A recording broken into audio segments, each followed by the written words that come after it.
What's up, gamers? It's Cooper here. We're inside the Star Wars booth. I'm here with Brett Rector, one of the producers on the game for LucasArts. We're checking out The Force Unleashed 2. Yes. And here we're seeing the opening cinematic, correct? Yeah, this is one of the very first scenes that you see in the game, and it's right before we kind of get the gamers into the full flow of the action.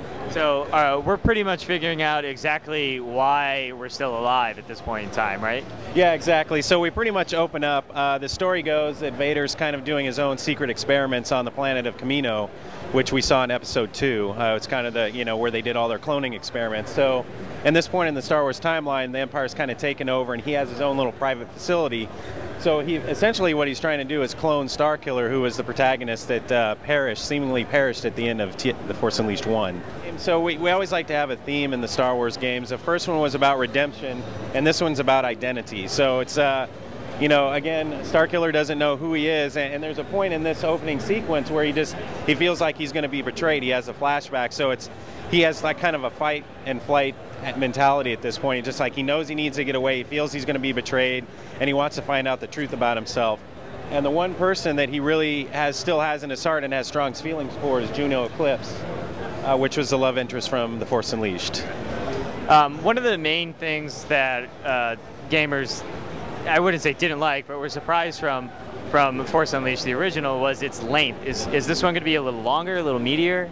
It's comparable to the first game. It's all on play style. Some can get through it faster than others, but if you kind of take all that it has to offer, it's comparable in length to the first game. And we're saying straight single player. Straight single player for the next can choose. Okay. Yeah. Story, quest-driven adventure. Exactly. Is it? And that's pretty much what this first level is. It's pretty much a tutorial level. And it kind of stays within the theme of like Starkiller remembering how to do things. So, we essentially teach gamers, how to, use their force powers, how to use their lightsaber, and in context of the game, and not just dropping them in like a room and say, hey, try this out for a couple Kill minutes. this dummy. Yeah, exactly. Which you did see in the first part, but then we kind of expand more. Yeah, I mean, we're falling off a building, attacking everything in our path. Exactly. Avoiding, lightning strikes. You got TIE fighters coming at you. So right now, at this point, Kamino's on high alert. They know that you've escaped, and whereas before you were the hunter, now you're the hunted. And this first level is all about trying to get away from Kamino, get away from Vader, and kind of start that vision quest. That was quite an entrance. Yes, I mean, that's what we were going for. Just like get you right into the action, just right from the get-go.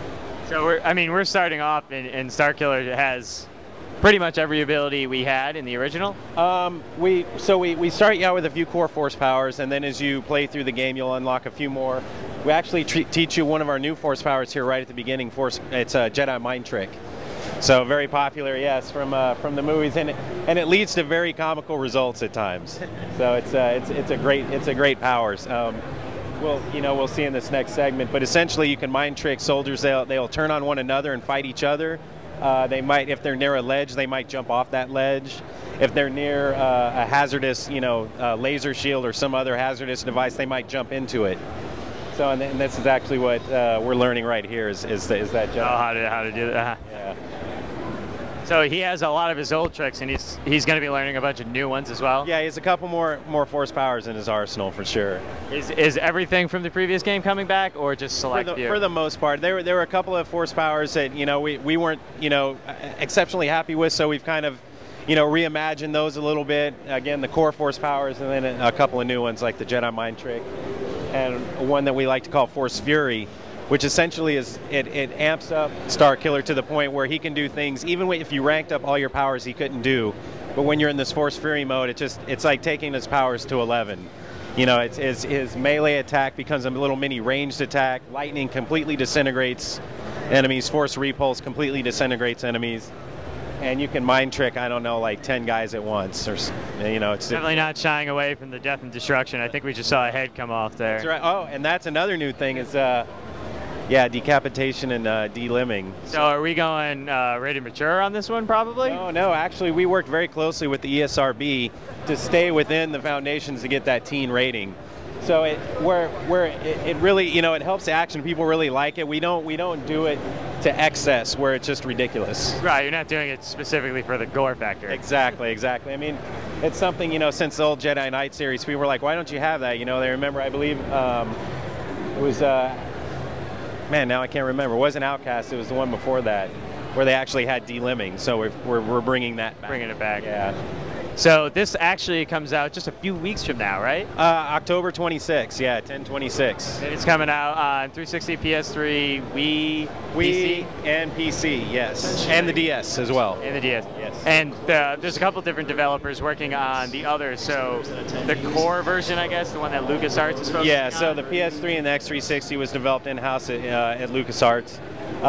Red Fly did the Wii version, and then our Singapore studio did the DS version. And who's doing the PC? Also Lucas? No, it's being ported, I believe, by Aspire. So okay. So we've kind of sent that out to let the PC experts get a hold of it. Yeah, they've done quite a few of those. Yeah. Hey, awesome. Thanks a lot. It looks fantastic. Great. Thank you very much. Thanks so much.